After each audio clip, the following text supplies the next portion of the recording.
Olá pessoal, tudo bem com vocês? Eu me chamo Alex e nesse vídeo vamos conversar sobre o experimento de Oersted. Eu vou fazer uma pequena introdução para vocês terem uma noção de quem foi Oersted e quão importante foi o experimento. O experimento de Oersted provou que cargas elétricas em movimento podem gerar campo magnético. Esse evento deu início ao eletromagnetismo. Na primeira metade do século XIX, ali por volta da primeira metade do século XIX, a eletricidade e o magnetismo ainda eram tratados como fenômenos que não apresentavam nenhuma relação. Em 1820, o dinamarquês Ørsted percebeu que a agulha imantada de uma bússola, sofria deflexões quando estava próxima a um fio condutor, por onde passava uma corrente elétrica, né? Ørsted reparou que a agulha da bússola apontava normalmente para o norte geográfico, né? E quando o circuito estava desligado, né? Ela apontava para o norte geográfico, estava aqui como está aqui agora, né? É, mas aí, né? Porém, ele era defletida quando a corrente elétrica fluía pelo fio, né? Então, a única possibilidade para a mudança de direção da agulha era a presença de um campo magnético diferente daquele que era provocado pela Terra, né? A conclusão de Ørsted foi que cargas elétricas em movimento eram capazes de criar um campo magnético. Um fio que conduz corrente elétrica atua como um ímã, né? Então, a experiência de Ørsted abriu caminho para os estudos referentes às relações entre a eletricidade e o magnetismo, e com isso percebeu-se que esses dois fenômenos estavam intimamente relacionados. O magnetismo gera eletricidade e a eletricidade gera magnetismo. A partir desse momento, inaugurou-se a era do eletromagnetismo, né? Em que fenômenos da natureza elétrica e magnética tornaram-se responsáveis, por exemplo, por funcionamento de motores elétricos e pela geração de energia elétrica. Então, essa foi a introduçãozinha para a gente entender o quão foi importante esse experimento aqui que eu vou reproduzir do Ørsted. Então, para reproduzir o experimento, eu estou usando aqui um fio, né? Esse fio vermelho aqui, uma pilha, né? E a bússola, né?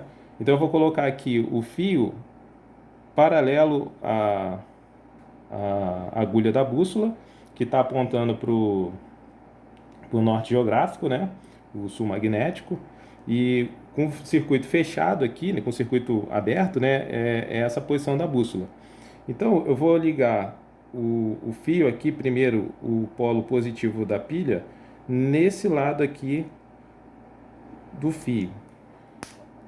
Então aqui, o fio ligado, o polo positivo ligado desse lado aqui do fio, eu vou dar contato no polo negativo da bateria aqui e vamos ver o que acontece com a agulha da bússola. Vou dar contato novamente, vou dar contato. Então percebam que a agulha da bússola ela se movimenta para lá, né? Mudando aqui o polo da bateria, agora dando contato no polo negativo da bateria, olha o que acontece. A agulha se movimenta no sentido contrário. Então, o que está acontecendo aqui? Quando a gente fecha o circuito, existe um campo magnético em volta do fio, né, que está fazendo com que a agulha se movimente.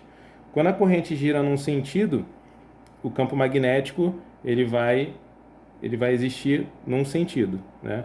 Quando a corrente gira no sentido contrário, o campo magnético também ocorre num sentido contrário. Então, essa diferença de sentido do campo magnético é que faz com que a agulha da bússola, ora gire para um sentido e ora gire para outro sentido.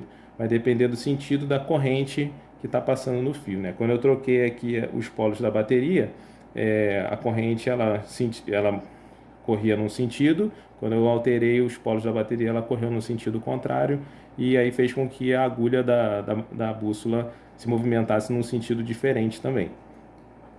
Então esse é o experimento de Ørsted, né? Foi como ele conseguiu comprovar que havia uma relação da eletricidade, né, da corrente que está passando nesse fio, com o magnetismo, ficou comprovado pela agulha imantada aqui, na agulha magnetizada da bússola, né?